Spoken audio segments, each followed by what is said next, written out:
જય માતાજી મિત્રો, આપણા નવા બ્લોગની અંદર સ્વાગત છે. જોઈ લો આપણી ગાડી આજે જવાનું છે ધોવા.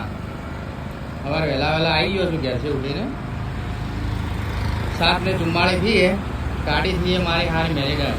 રાહુલભાઈ ચલો આજે ખુલે 8-9 વાગે ખુલી જાય ભાઈ. 8-9 વાગે? 8-9 વાગે જાય તો એટલી ઘર આપણે બેહવું જ પડશે. ચા બીજું પીતાવો. ચા પીધાઈ આ બધો આપણા ભાઈબંધનો સગડો છે. ફેરો બેરો હોય ફેરો હોય તો આપણે કોન્ટેક્ટ કરવો. કોન્ટેક્ટ કરજો. જોઈ લો આપણી ગાડી કેવી જી યાર મેલી જાય. અને વરસાદ આવી જતો રહ્યો 4-5 દાડે ગાડી ઘેર પડી હતી. ગાડી નથી બાજુ. ગાડી જવું હોય ધોરાવા માટે. હવે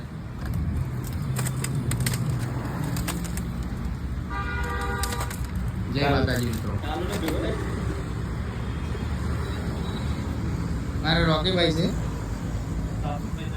સાફ સફાઈ ચાલે કરે એવા વહેલા આવી જઈએ પાછા. રોકીભાઈ જય માતાજી. જય શ્રી રામ. જય શ્રી રામ. બોલો બીજું? આપણે ગાડી વાડી ધોરા જવું હે. કેટલા વાગે ખુલે? વધારે પણ તમે તો એમાં વધારે સમય 10 વાગી જાય. એવું એમ? હા. તો બસ તો કહો જાણે બેહા હોય આપણે સ્ટેન્ડ પર બીજું શું કરતો. કોફી ઓફી મંગાવી દઈએ પછી. જય માતાજી. જય શ્રી રામ. જય માતાજી.